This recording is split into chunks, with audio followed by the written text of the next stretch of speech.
Alors bonjour, aujourd'hui je vais faire un petit montage là concernant deux personnes qui sont assez actives sur internet, qui dans le domaine de la religion catholique, parce que ces deux personnes-là sont en conflit justement, et moi je les ai suivis depuis un certain nombre de temps, particulièrement Arnaud Dumouche là. Et j'avais fait une vidéo sur lui d'ailleurs il y a quelques années de cela, à la suite de la Beggy Pagès qui l'avait contredit par le biais de certaines vidéos, puisqu'il contredisait l'enseignement catholique. Et donc c'est ainsi que moi, après, j'avais fait une petite vidéo, puisque j'aime bien aussi faire des montages. Et donc là, je vais donc dresser deux portraits de ces deux personnes. Là. Donc s'il s'agit d'Arnaud Dumouche et de Fabienne Guerrero, qui est une catholique qui aurait eu une vision du Christ, et après elle aurait fait une spectaculaire conversion, et puis maintenant elle est un peu elle fait œuvre d'apostolat sur internet, une personne assez trouble à mes yeux, hein, donc je vais d'abord voir le cas de Arnaud Dumouche et je passerai à elle. Alors je mets ces deux personnes-là en même temps parce que justement ils sont en conflit l'un l'autre, donc ça donne une bonne image de la paix entre catholiques. C'est parce qu'on n'est pas d'accord qu'il faut non plus se tirer les cheveux continuellement. Ça fait un peu penser à des gamins. Les gamins dont parle Jésus-Christ dans un épisode de l'Évangile. L'image que Jésus avait donnée là, à travers cette image, donc on voit bien que l'attitude puérile, elle n'a pas sa place chez des spirituels, des vrais spirituels. On peut avoir des désaccords, donc on va le signifier par le moyen de la communication. Après, il ne faut pas que ça dure, que ça s'éternise. Ça s'éternise, qu'il y ait des coups bas, qu'il y ait des choses qui ne touchent plus à l'enseignement, mais qui vont toucher aux personnes directement, à leur physique, à leur passé, à leurs erreurs. Je vous cite encore Jésus. Que celui qui est sans péché jette la première pierre. Donc si on va sur ce terrain-là, personne finalement ne pourra avoir gain de cause, puisque on a tous fait des fautes, péchés dans la vie. Notre physique, on n'en est pas responsable, par exemple. Donc on est avec, son caractère on est avec également, même si on peut c'est très dur à redresser un caractère. On est avec certaines particularités, hein, et on peut faire des efforts, progresser, mais après on n'est pas maître de tout. On n'est pas maître de tout, donc ceux qui s'attaquent au caractère des autres, au physique, aux erreurs passées,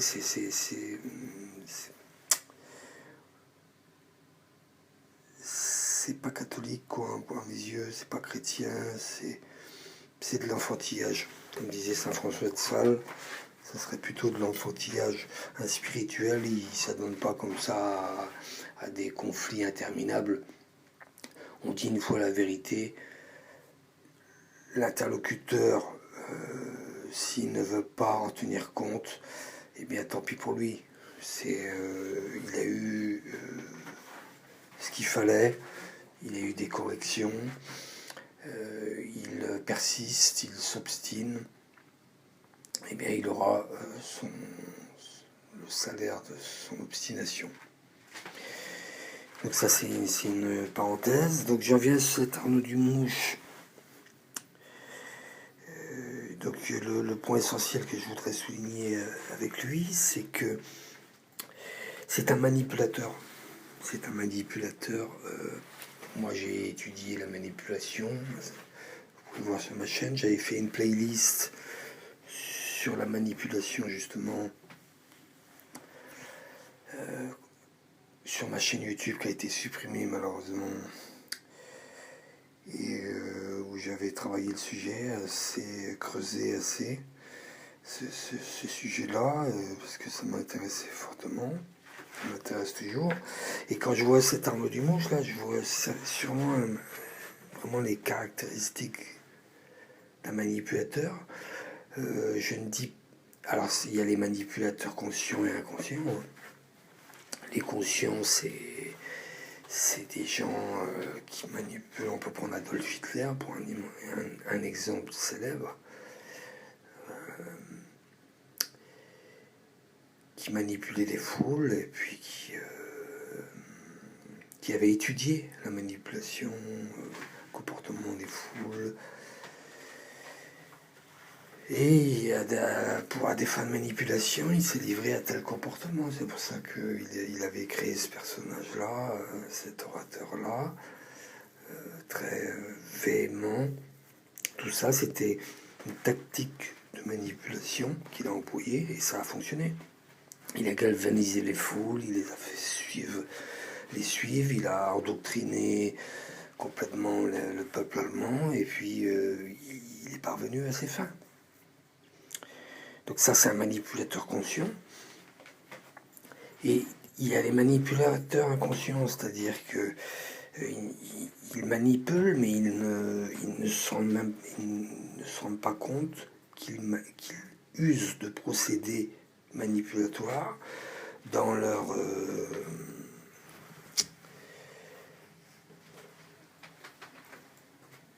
discours. Et c'est exactement le cas de M. Demouche. Donc je vais vous citer un exemple. C'est-à-dire que...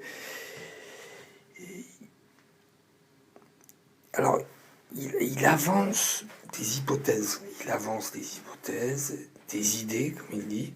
Des hypothèses, des idées. Mais avec certitude, vous voyez. Si vous comprenez. C'est-à-dire que... je me dégage de toute responsabilité en qualifiant mes argumentations d'hypothèses, d'idées, de supputations, de peut-être, de il est possible. Donc je qualifie bien mon argumentaire d'hypothèse, c'est ce qu'il dit, d'idées possibles, mais je le dis avec une telle force de conviction que eh bien, l'auditoire, il a l'impression, c'est même pas il a l'impression, c'est qu'il croit réellement que ce qu'il dit n'est pas hypothèse, mais est vérité, est une conviction,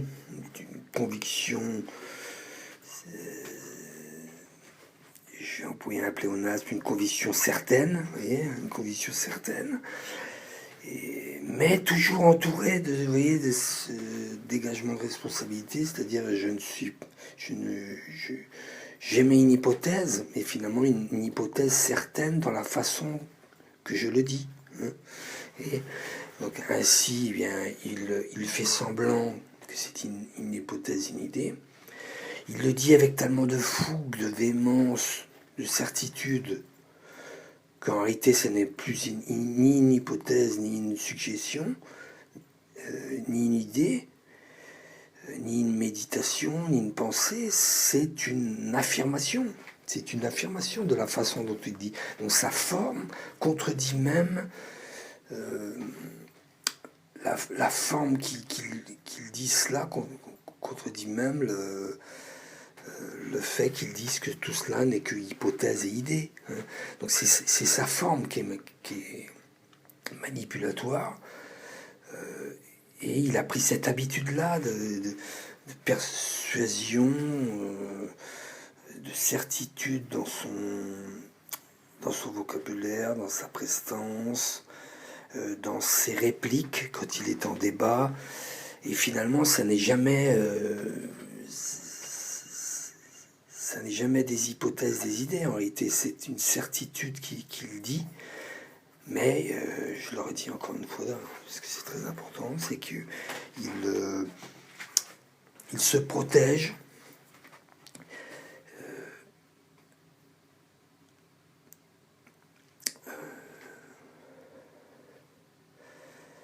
Il se protège comme cela avec ruse quelque part, parce que ça ne peut pas être que de la conscience non plus. Je dis pas que cette manipulation-là, il en est parfaitement conscient. Pas du tout, mais par contre, cette ruse de comportement qu'il a, de toujours dévier, passer une idée à une autre. Vous voyez, il change très vite de sujet, il passe d'un sujet à un autre, ça c'est de la manipulation. C'est-à-dire que je passe un sujet parce qu'il est assez vif d'esprit, je reconnais ça, il est assez vif d'esprit, il raisonne. Ça, c'est à force de raisonner en philosophie, quoi. Il a cette aptitude-là, donc il passe du coq à l'âne un petit peu, il embrouille son auditoire, et bon, bah, c'est un peu séducteur comme comportement, comme ça flatte les passions de l'auditoire,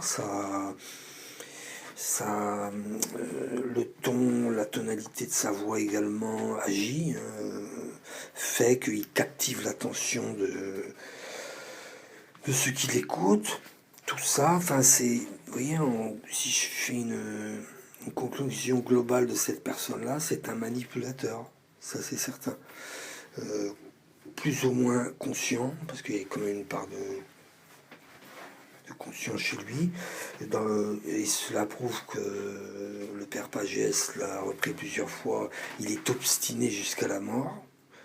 Je crois qu'il avait fait 4 ou 5 vidéos sur lui, traitant de 4 sujets différents. Les 4 sujets, il les a balayés.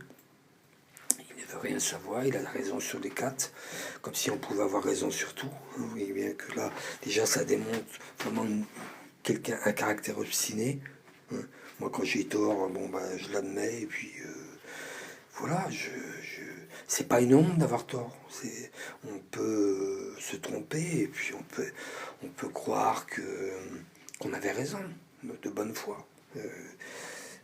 Mais par contre, quand on s'obstine comme ça,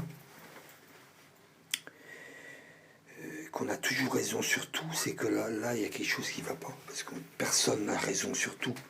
Personne n'a raison sur tout, sauf Dieu, évidemment. Mais d'être humain, personne n'a raison sur tout. Parce qu'on a beaucoup de lacunes. Hein. On a beaucoup de lacunes. L'intelligence humaine est limitée également. Notre esprit est obscurci parce qu'on est peu spirituel. On est peu enclin à suivre l'Esprit Saint, ses inspirations, on est peu rempli de l'Esprit Saint, on n'est pas des Saint Paul, malheureusement. Et Saint Paul de Tarse. Et donc voilà, c'est ça ma conclusion, c'est que c'est la forme de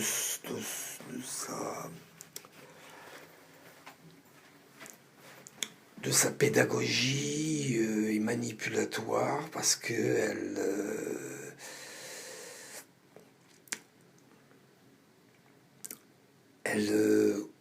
persuade, elle convainc un auditoire qui se fait manipuler au sens qu'il a l'impression qu'on lui dit que on ne lui livre que des simples idées, hypothèses, mais de façon certaine. Vous comprenez la manipulation? Voilà. Donc deuxième cas, je passe à justement Fabienne Guerrero, là, qui est en lutte avec lui. Ça fait un peu penser à des gamins, quoi, qui se livrent comme ça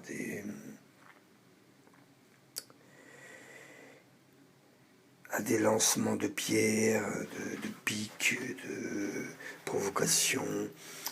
Et d'ailleurs, il y a le père Horowitz qui s'y est mis aussi. Donc voilà, maintenant ça commence à faire plusieurs personnes ensemble. Et ils se attaquent, ils se contre-attaquent les uns les autres.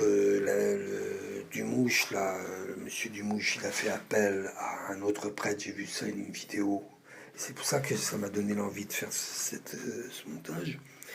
Parce que lui, maintenant, pour répliquer, il va aller chercher un autre prêtre pour le défendre, quoi. Donc, il manipule comme ça encore. Il va aller à son secours, il va aller chercher du secours. Je suis sûr que c'est lui qui l'a contacté. Hein. Il a contacté, vous voyez, tout ça, c'est une attitude manipulatoire. Il faut savoir voir tout cela. Ouais. Il a été contacté Monseigneur au Petit, de ce que j'ai compris aussi. Vous voyez, moi, quand je regarde une vidéo, je mémorise, j'analyse, je vois bien les petites... parce que je suis habitué à décrypter. Ceux qui ont vu ma chaîne me connaissent. Et par grâce de Dieu, j'arrive souvent à voir les petites manipulations, les attitudes malicieuses comme ça. Donc il va contacter Monseigneur Petit pour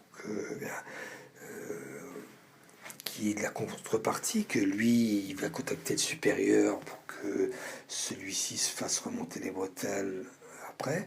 Hein. C'est comme ça qu'il fait. Donc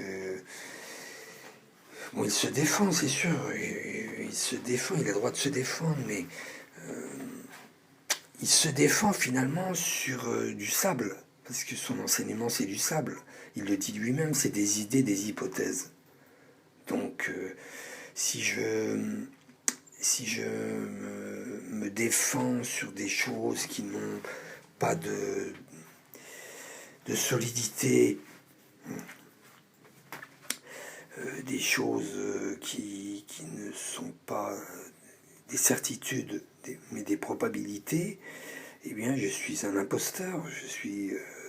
Si encore il était certain de son enseignement, mais attention, certain de son enseignement, mais je prends qu'on me dise j'ai un enseignement certain, mais donnez-moi des preuves. Mais une hypothèse, il n'y a pas de preuve puisqu'elle est hypothèse. Il n'y a pas de preuve. C'est de l'imagination, de la déduction, de la réflexion, de la méditation, mais ça n'est pas une certitude tant qu'il n'y a pas de preuve. Ainsi, il se défend sur quelque chose qui n'est pas palpable. Il se défend alors que comme dit le Christ, sa maison est bâtie finalement sur du sable. Hein. Puis un jour, une tempête va arriver. Parce que tout ce qu'il dit, il n'y a aucune certitude. Aucune certitude. Et je vous le répète encore, par contre, son éloquence fait qu'on a l'impression qu'il est certain de ses hypothèses. Vous voyez, la manipulation est royale, est excellente. Le passage de la mort, il y a peut-être ça. Le passage de la mort, Jésus revient, il dit pas peut-être, il dit Jésus revient, vous voyez. Donc il mêle peut-être, il revient, il mêle la supputation, il mêle l'affirmation, après il repasse à une possibilité, et après il redonne une certitude, et il mélange comme ça son discours, et c'est rusé, c'est malin, c'est le mot exact, et tout ça, ça fait un imbroglio comme ça, dans l'esprit de ceux qui l'écoutent, et à la fin, ils ne savent plus trop quoi dire, mais vu qu'il est tellement fougueux dans son enseignement, dans sa pédagogie, que finalement, tous ceux qui l'écoutent, ils se disent, il ne peut avoir que raison, cet homme-là, puisqu'il est certain. Il est certain de ses hypothèses. Voilà. Donc, Fabienne Guerrero... Chers frères et sœurs, bonjour. Fabienne Maria avec vous. J'ai de forts doutes sur cette personne-là. Alors, je ne vais pas la calomnier, hein, médire sur elle, mais il y a certaines choses qui ont fait tilt dans mon esprit, et puis, alors qu'elle ait eu une apparition, bon, j'en sais rien. J'espère pour elle que oui, parce que là c'est du mensonge caractérisé, et ça peut pas être, ça pourra pas être pardonné à moins d'une sévère contrition publique et regret public, sévère conversion également. Donc admettons qu'elle ait eu une apparition de Jésus-Christ. Eh bien, son comportement ne correspond pas tout de même à une personne qui ait vu Jésus-Christ.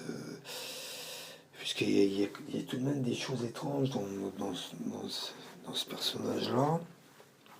Comme, je vais en citer quelques-uns, le but n'étant pas d'imiter leur gaminerie, à les écharper pour les rabaisser, les humilier. Moi c'est que je veux de la transparence et je dis ce que je pense, d'après ce que mes deux yeux voient. Et donc cette femme-là, elle n'est pas religieuse. Elle n'est pas religieuse consacrée. Elle n'est pas religieuse consacrée, et pourtant elle se met un voile sur les cheveux comme ça. Comme si c'était une manipulation également visuelle. Alors j'ai pensé à cela parce que justement, également, une autre personne avait fait une vidéo sur elle lui disant, et j'avais vu, elle parlait d'elle concernant la sœur religieuse, je ne sais plus ce qu'elle mettait. Et moi, dans ma tête, je m'étais dit, mais elle n'est pas consacrée, cette fille-là. Et d'ailleurs, le voile m'avait déjà fait, comme si c'était, vous voyez, une parodie, une simulation, un masque, une manipulation, finalement, également. Eh bien, ça m'avait sauté aux yeux. Et c'est étonnant parce que ça fait pas très longtemps, parce que moi, je l'ai suivie depuis un moment. Avant, elle n'avait pas ce voile. Donc, curieusement, la voici qu'elle se met un voile. À plus de 40 ans. Et donc, je sais qu'elle est soi-disant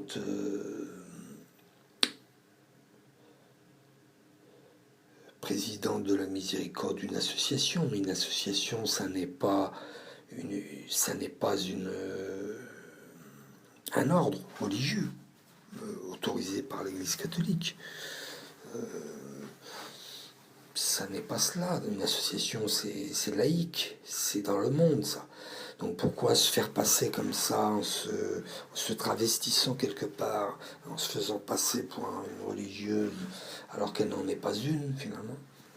Parce que là, ça lui fait... Elle n'a pas osé franchir le pas, oui. Moi, ça me fait penser à ça quand je la vois. Ça me fait penser à une personne qui pareil, la parole de Jésus, de la personne qui veut retourner en arrière pour aller chercher ses affaires, enterrer son père. Et Jésus lui dit, celui qui veut retourner en arrière n'est pas propre au royaume des cieux. Et donc, vous voyez, ça fait penser à cette personne-là qui est à demi-tiède, qui n'a pas voulu franchir complètement le pas,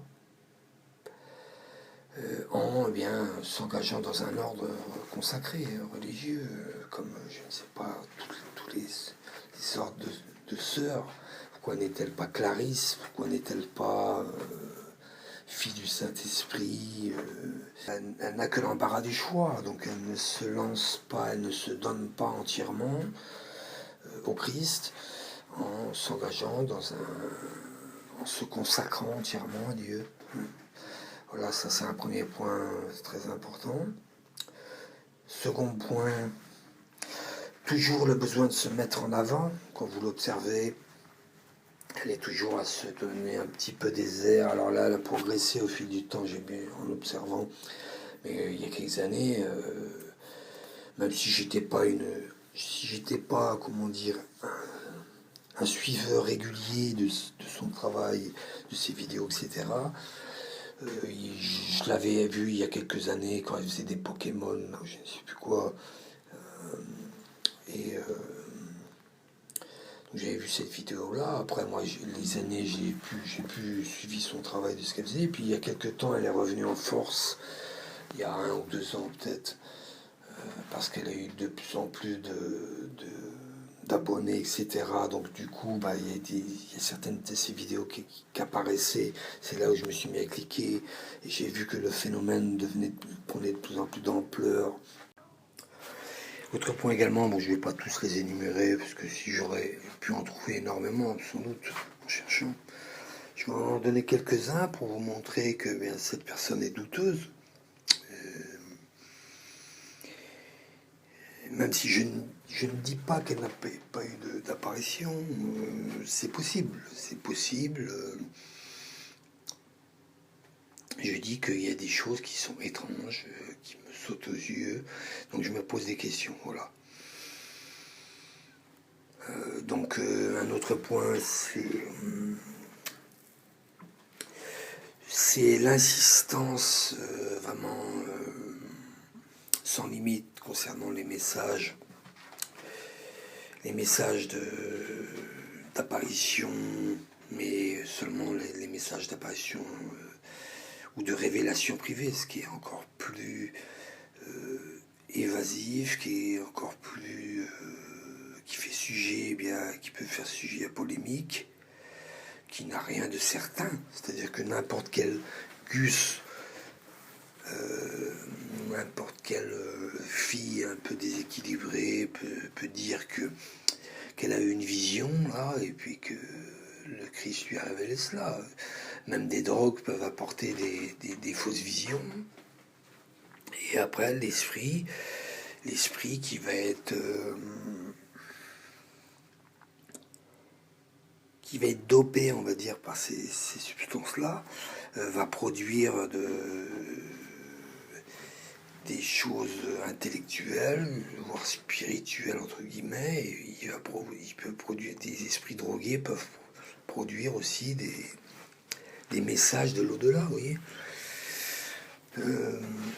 Et donc, elle, ce qu'elle fait, c'est qu'elle prend n'importe quel message, quoi. Pour tous les messages qu'elle trouve, oui, nihil obstat, imprimatur, oui, mais imprimatur de qui, nihil obstat de qui, quand on sait qu'il y a des procès, les procès en colonisation, les choses sérieuses là-bas au Vatican qui sont faites des fois, qui prennent des années, ça peut même des décennies peut-être, hein, sur certaines choses, points très sensibles. Il faut des preuves, et puis elle prend tout, elle donne licence à tout, elle croit tout,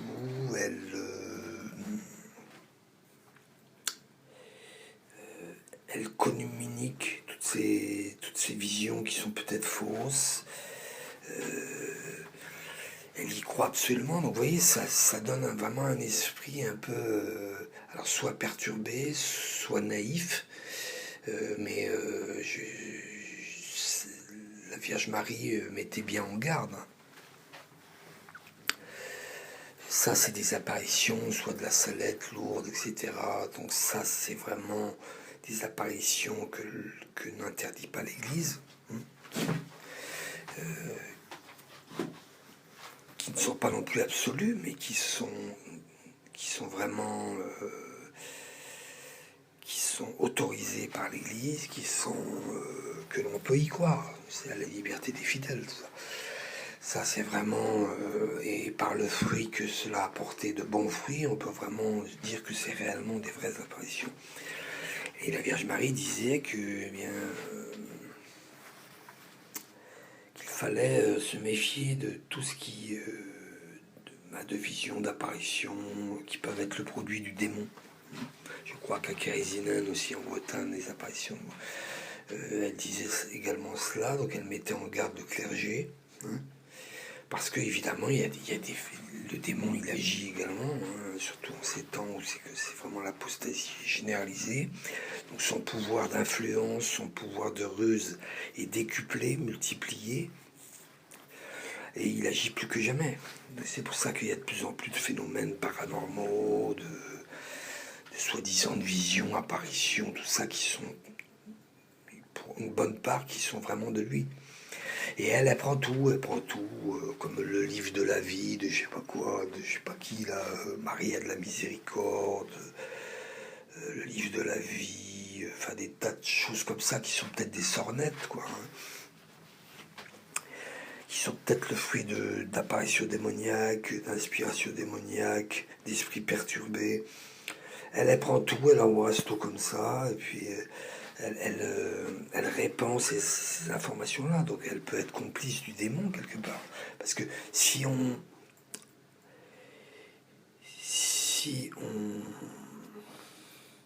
se rend participant comme ça de fausses informations en les divulguant, parce qu'elle maintenant elle a plus de 20 000 abonnés je crois sur YouTube, en les divulguant comme ça, eh bien on est coupable aussi, parce qu'on participe, on est complice. Bon, dans son cas ça serait inconscient, mais c'est complice quand même. Il y a une faute au sens où il faut être certain de ce que l'on dit, de ce que l'on répand sur internet, et pas être dans l'indécision, dans le vague, un peu comme ça rejoint Monsieur Dumouche. C'est de l'hypothèse, c'est facultatif, il n'y a rien de certain là-dedans, d'absolu. Mais ils se font comme ça l'écho de gens qui sont peut-être des instruments du démon sans le savoir. Comme tous ceux qui répondent l'enseignement d'Arnaud Demouche, ils sont complices de lui aussi. Puisque lui, il va à l'encontre de certains dogmes par ses élucubrations ou ses hypothèses, comme il dit. Il s'oppose à l'enseignement de l'Église, la contraception. Mais c'est très alambiqué chez lui. J'y reviens parce que c'est très alambiqué, confus, c'est manipulatoire, comme je le répète. C'est jamais franc. Il laisse planer un doute. Il va ni dire oui ni dire non. C'est l'opposé de ce que veut le Jésus-Christ. Jésus nous dit dans l'Évangile que votre parole soit oui ou non. Hein? Ce qui suit vient du malin, c'est-à-dire qu'il faut qu'on soit franc, sincère, droit, juste. C'est oui, c'est non, c'est pas le milieu, c'est la tiédeur, donc chose que déteste Dieu. Il nous le dit dans l'Apocalypse aussi. Et lui, c'est du milieu, Arnaud Demouche. Et cette femme-là également, Fabienne Guerrero, c'est du milieu. C'est du milieu, c'est de la tiédeur, au sens où elle prend n'importe qui, n'importe quel voyant, n'importe quel message, et puis hop, elle va envoyer ça. Et c'est très dangereux, parce qu'elle est aussi manipulatrice, au sens où elle respecte l'enseignement de l'Église tout de même, hein, donc elle respecte scrupuleusement tout cela.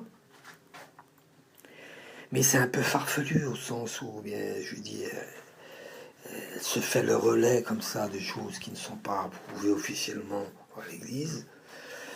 Elle se défausse de sa responsabilité en disant imprimatur, nihil obstat, comme je vous dis. Mais quand on sait que l'Église, je le répète, elle met des fois pour les saints, la cause des saints, pour la cause d'apparition, elle met des années, voire des décennies. Comment se fait-il qu'elle avance toujours ces choses-là? Donc c'est peut-être que ceux qui font ces imprimatures ni l'obstat sont aussi égarés. Donc ça n'engage pas le Vatican, hein, ce que dit tel religieux là, qui accorde son consentement, parce qu'il est peut-être lui tiède aussi. Donc oui, bien tout ça, ça n'est pas, ça n'a pas une grande valeur mais elle se dégage comme ça de ses responsabilités. Donc c'est manipulatoire également. Vous voyez, on a affaire à deux personnes manipulatrices, là, plus ou moins conscients, quand je vous dis, et malheureusement, chez la femme, c'est très inconscient souvent, donc elle a peut-être moins de responsabilité qu'Arnaud Dumouche. Donc voilà, il y a encore cet aspect-là des choses. Un troisième point, c'est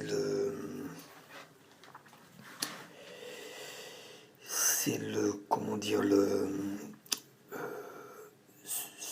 se mettre en avant, en valeur tout le temps. Bon, elle s'est améliorée au fil du temps, hein, parce que vraiment au début, c'était vraiment, ça sautait aux yeux, c'était flagrant. C'est-à-dire qu'elle se faisait professeure, enseignante, comme ça, en disant des choses très évidentes, et elle rappelait juste l'enseignement de l'Église, finalement. Ne pas vivre en concubinage, être marié, ne pas utiliser la contraception, enfin des choses basiques quoi. Faut pas être docteur en théologie pour répéter ça. Tout ça c'est enfantin. Si vous êtes catholique, vous devez suivre tout ça. Donc il n'y a pas à en faire des, des vidéos pendant des heures et répéter inlassablement toutes les mêmes choses en se faisant passer pour une grande érudite, une grande spirituelle qu'elle n'est pas. Et ainsi, elle faisait se donner des petits airs, alors que saint Paul nous dit que la femme n'a pas enseigné. Hein. La femme n'a pas enseigné, c'est à l'homme d'enseigner. Voilà. Et quand on voit les docteurs en théologie de femmes, il y en a 4. Sainte Thérèse de l'Enfant Jésus, Sainte Hildegarde de Bingen, Catherine de Sienne et Sainte Thérèse d'Avila. C'est toutes des mystiques. Hein. Donc ça veut dire des grâces données par Dieu en abondance, des grâces surnaturelles. Et donc il y en a 4. Et il y en a des hommes, il y en a plus d'une trentaine. Donc vous voyez la proportion. Hein. Donc là, ça correspond bien à ce que nous dit saint Paul. C'est à l'homme d'enseigner. Et c'est pas la femme. Parce que la femme, elle comprend rien. Quand elle comprend, même quand elle arrive à comprendre, il y aura des lacunes aussi. Il y aura des demi-vérités. Il y aura de l'ambiguïté. C'est tordu. C'est bien souvent. Donc il ne faut pas qu'elle... elle n'a pas enseigné. C'est aux prêtres d'enseigner. Hein. Moi, je ne me permettrai pas de faire des vidéos comme ça, de donner de l'enseignement sur la théologie, sur des questions morales, sur des questions de pratiques religieuses, sur les dogmes, sur le comportement qu'on doit avoir à l'église, etc. Ça, je ne me permettrai jamais parce que c'est pas mon rôle. Moi, ce que j'ai fait, Chers frères et sœurs, bonjour. J'ai été dénoncer des faits de société, des pratiques de société, des erreurs de comportement des deux sexes, hommes et femmes, des hérésies, et encore pas trop. Hein. Moi, je dis, je me suis cantonné à la vie sociale, la vie en société. C'est mon rôle finalement. Je suis un citoyen. Donc j'ai le devoir en tant que chrétien de dénoncer tout le mal que je vois. Mais je ne vais pas sur le terrain du religieux, même si je suis croyant. J'ai parlé de choses de religion, mais pas des des questions très précises, touchant à la doctrine, tout ça. Je laisse ceux qui sont aptes, qui doivent être plus aptes que moi, hein, c'est-à-dire des prêtres, des évêques, des cardinaux et des papes qui doivent eux enseigner. C'est pas des femmes d'enseigner les hommes. Elles n'ont pas, je vous dis, les connaissances nécessaires, les aptitudes et le discernement qui convient. Donc elle se tait. Parce qu'elle est sur un terrain en pente glissante et elle n'a pas à le faire. Et un autre point, donc, c'est donc elles se toujours mettent la vanité féminine, se mettent en avant comme ça. Je ne sais plus quel saint qui disait que les vrais saints, les vrais spirituels, sont ceux qui n'avaient plus le désir de paraître. Hein, qui n'avaient plus le désir de paraître. C'est ça la sainteté. C'est ça la réelle spiritualité. C'est pas d'aller parader devant des vidéos et puis se donner des airs hautains. Parce que là, c'est se glorifier soi-même. C'est l'opposé complet. C'est complètement l'opposé de ce que Jésus veut de nous. Le serviteur, le petit, celui qui est en bas, c'est celui-là qui plaît au Seigneur. C'est pas le haut, l'orgueilleux, le luxueux, et même le grand savant qui plaît à Dieu. C'est le petit, l'humble. Et donc des spirituels comme ça qui aiment, soi-disant spirituels entre guillemets, qui aiment paraître, parader là, partout dans les médias sociaux, pour se glorifier. Hein. Je ne parle pas de ceux qui, au contraire, essaient d'éclairer les autres, mais c'est à des fins utiles, à des fins chrétiennes. Ça, c'est très bon.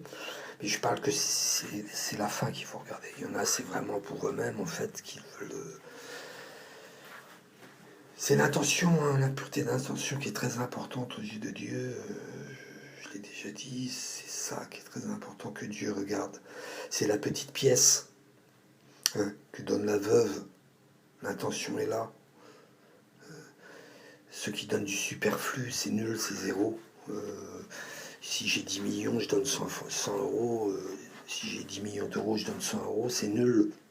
C'est nul parce que finalement, j'aurais pu en donner 5 ou 8 millions. Quelque part. Et je donne 100 euros, mais les 100 euros valent moins que la femme qui avait rien du tout et qui a donné son quasiment seul sou. Vous voyez, c'est là qu'est la valeur des choses. C'est là qu'on voit qui est Dieu, quel est son état d'esprit. Donc il faut apprendre à connaître l'Évangile, méditer, réfléchir, qui est Dieu, comment il se comporte avec les hommes, quelle est sa vraie doctrine spirituelle, et pas comme ça se mettre en valeur. Donc voilà, c'est ça son cas, c'est ce que j'ai pu remarquer. Autre point également, récemment, là, vous voyez, elle avait fait un appel aux dons pour 200 000 euros pour construire un refuge, là, pour aller se cacher en cas de persécution qui arrivera un jour contre les chrétiens, je ne dis pas le contraire. Mais curieusement, à la suite d'une diatribe de M. Dumouche, par vidéo interposée, qui l'accusait justement d'avoir fait un appel de don de 200 000 euros, eh bien, je ne sais pas si c'est pas le lendemain ou très peu de temps après, elle a renoncé. Vous voyez ? Elle a renoncé, comme dit saint Paul, tout ce qui n'est pas le produit d'une conviction est péché. J'y ai pensé à cette phrase-là de saint Paul quand j'ai vu ce qu'elle a fait. Parce que vous voyez, en fait, je ne sais pas ce que c'est, je ne vais pas l'accuser, hein, je ne vais pas la calomnier. Si ce serait faux qu'elle aurait fait ça pour certains intérêts à son compte, parce qu'on peut très bien donner une bonne partie et puis en garder une bonne part pour soi, hein, ou peut-être donner 90% et puis s'en garder quand même 10%, mais 10% de 200 000 euros, ça fait des sous. Si vous comprenez, donc, ou même 20-30%. Bon, je l'accuse pas, j'en sais rien. Je rentre pas là-dessus, sur ce terrain-là. Mais ce qui est frappant, étonnant, c'est de retirer son projet. De retirer ce projet-là très vite. Après, vous voyez, la première attaque, ça y est, il n'y a plus personne. Quoi. Bon, c'est féminin, c'est la faiblesse de la femme. Bon, ça prouve qu'elle n'est pas du tout enracinée spirituellement. C'est qu'à la première persécution, il n'y a plus personne. Elle détale. Elle qui fait profession comme ça, d'enseigner les autres très vertueusement. Elle détale à la première persécution. C'est d'un ridicule. Et moi, ça me saute aux yeux, toutes ces choses-là. Là, dans ce cas-là, si elle avait été sûre d'elle, elle aurait dû rester, se maintenir. Donc déjà, c'est que, même si on peut faire des erreurs, c'est que déjà, elle n'a pas mûrement réfléchi son projet. Et secondement, elle a été très lâche. Donc ça, c'est propre à la femme. Elle était très lâche dès la première persécution. Donc ça, c'est un signe qui ne trompe pas pour moi. Autre point également, maintenant que Arnaud Dumouche l'a dénoncé, là, comme ça, publiquement sur une vidéo réservée à elle, tout d'un coup, elle disparaît. Elle disparaît, il n'y a plus de vidéo d'elle, ça fait je ne sais pas combien de jours. Vous voyez, c'est encore une attitude très négative qui va à l'encontre d'elle et qui n'est pas... qui ne correspond pas au personnage qu'elle s'est créé finalement, qu'elle affiche comme cela, d'une sainte, d'une soi-disant sainte, là, parce qu'elle a un peu de foi, et donc je pourrais multiplier comme ça les exemples. Il peut y avoir des réels messages, des réelles apparitions, comme la Salette, Lourdes, Fatima. Il peut y avoir, ça peut être vrai, c'est vrai dans ces cas-là pour moi, c'est certain. Et ça peut vous apporter des bienfaits spirituels si vous suivez l'enseignement qui est dit là dans ces apparitions de Marie. D'accord, là c'est sûr, puisque c'est un appel à la conversion, le salut des âmes, la pénitence, etc. Après qu'il y ait des milliers d'apparitions presque, hein, des milliers d'apparitions dans le monde, et surtout des messages très traumatisants des fois, qui vous empêchent de vivre, c'est-à-dire qui vous harcèlent l'esprit comme ça au quotidien. Et moi je l'ai vécu, c'est peut-être 25 ans de ça, ou je ne sais plus combien de temps, longtemps toujours, où c'est vrai, j'étais très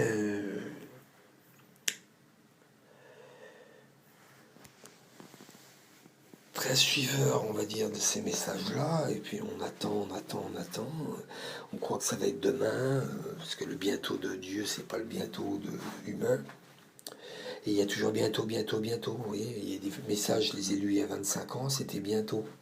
Oui, mais là, on est en 2021, bah, rien n'est arrivé de ce qui était mis dedans. Donc, vous voyez, ça empêche les gens de vivre, parce que le vrai spirituel, il vit au quotidien les choses. Sa spiritualité au quotidien, en union avec Dieu, par la charité envers les autres, envers le prochain, en menant ses devoirs, en accomplissant ses devoirs d'État, comme il faut, en pratiquant évidemment sa vie religieuse, sa religion, en allant à la messe, en pratiquant tout ce qu'il doit faire. C'est là qu'il peut se sanctifier. C'est là comme je vous recommande Saint François de Sales, qui est un maître en cette pratique-là, en cet enseignement-là, c'est que c'est comme ça qu'on peut parvenir à une sainteté dans la vie de simples citoyens, hein. C'est pas uniquement réservé aux âmes d'élite consacrées qui, eux, c'est vrai, sont complètement ont donné leur vie au Christ. Donc, c'est normal qu'il y ait plus de saints canonisés dans ces ordres que des simples, entre guillemets, citoyens laïcs. Mais on peut aussi se sanctifier si on suit l'enseignement de l'Église comme ça, mais pas tomber dans des travers de délire, parfois à croire n'importe quel message qui arrive, se traumatisant également l'esprit, hein, parce que quand on est trop là-dedans, on n'est plus tourné que sur ça, et puis on voit plus son avenir, on va se renfermer, on peut tomber dans une attitude sectaire également, et finalement ne plus faire ce que Dieu attendait de nous, et c'est ça la gravité de la chose, c'est-à-dire que Dieu nous attendait là, et puis on a été, à cause de messages comme ça, des fois complètement faux, eh bien on va aller ailleurs. Et puis hop, on meurt, et puis on s'aperçoit de notre erreur, notre bêtise. Ah oui, j'ai suivi un gourou, là. J'aurais dû mener une vie simple, humble, en accomplissant mes devoirs d'État, et puis voilà, je serais parvenu au bout de la route où Dieu m'attendait. Et là, au minimum, j'aurais un purgatoire un purgatoire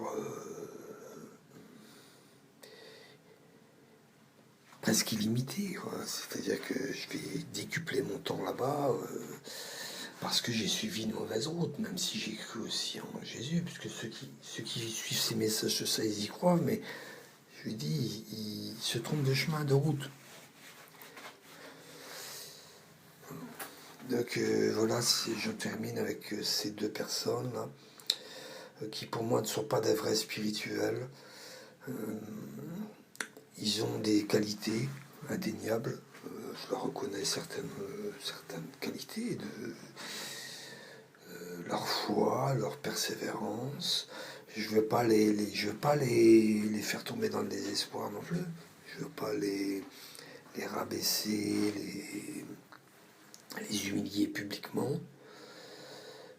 La fin de mon montage, c'est de mettre en garde les gens qui suivent ces gens-là. Je leur recommande d'être plus simple. Il y a une église catholique avec un enseignement, il faut le suivre. Un catéchisme, il faut le suivre. De l'extraordinaire chez Madame Guerrero, Mademoiselle Guerrero, et de l'imagination, de l'hypothèse chez Monsieur Dumouche, ben, on peut s'en passer. Hein, on peut s'en passer, et surtout quand c'est très dangereux pour celle de son âme. On a déjà ce qu'il faut, on a des prêtres également qui normalement sont très pointus dans ces questions-là, puisque c'est leur domaine, c'est leur vocation, c'est leur sujet qu'ils maîtrisent. Et c'est à eux qu'il faut aller, c'est à eux qu'il faut recourir en cas de besoin d'aide spirituelle, d'information, de conseils, de guide. C'est à eux qu'il faut s'adresser, mais c'est pas à M. Arnaud Dumouche ni à Mademoiselle Guerrero. Non, non, c'est pas à eux qu'il faut s'abonner comme ça. Au contraire, désabonnez-vous de ces gens. Désabonnez-vous et puis allez voir plutôt des prêtres. Abonnez-vous chez eux, ceux qui sont sur Internet. Plutôt que d'écouter des gens qui n'ont pas d'autorité légale, spirituelle, pour s'afficher ainsi, pour se faire des professeurs comme ça, enseignants, parce que je reviens à M. Dumouche, mais c'est pas parce qu'on est théologien qu'on a la légitimité pour enseigner et former des sujets. La vie spirituelle, normalement, c'est le prêtre qui doit être le guide, le pasteur. Et c'est pas... et en lien, évidemment, avec le Saint-Siège, le magistère. C'est pas un théologien, mais il ne faut pas confondre et tout mélanger. Un théologien laïque, c'est pas à lui de le faire, ça. C'est pas à lui de le faire. Parce que là, il se fait guide, il se fait prêtre. On peut dire ça, hein, il se fait, même si c'est vrai qu'on est par le baptême, on est aussi entre guillemets prêtre, mais pas prêtre consacré. Hein. Et donc c'est pas à lui comme ça de faire le guide spirituel. Il y a des places qui sont déjà prises, et donc il outrepasse ses fonctions, il outrepasse ses devoirs, on va dire, hein, pour se mettre en valeur. Vous voyez, je termine en disant que le point commun entre ces deux personnes, pour moi, c'est le désir de paraître, qui n'est pas spirituel du tout, parce qu'on doit être humble et caché, comme l'était la Vierge Marie, et pas se mettre en valeur comme ça pour un orgueil et une vanité subtile, parce que je suis persuadé qu'en fait le moteur essentiel, on peut discuter sur le degré de conscience qu'ils ont de cela, c'est que le moteur essentiel, c'est la recherche de soi. La recherche de soi, qui est la pire des choses, puisque c'est le même péché que Lucifer, qu'a eu Lucifer. Hein. Voilà, donc s'ils m'écoutent, j'espère que, parce que c'est pour eux en fait que je fais ce montage, c'est pour les gens qui y suivent, mais j'espère qu'ils écouteront mon montage et qu'ils en tireront des leçons, une fois de plus. Et moi, je vais pas épiloguer à l'infini, c'est-à-dire que j'ai fait cette vidéo-là, c'est terminé maintenant. Terminé, j'ai mis les points sur les i, et je passe à autre chose. Je vous dis bonne méditation.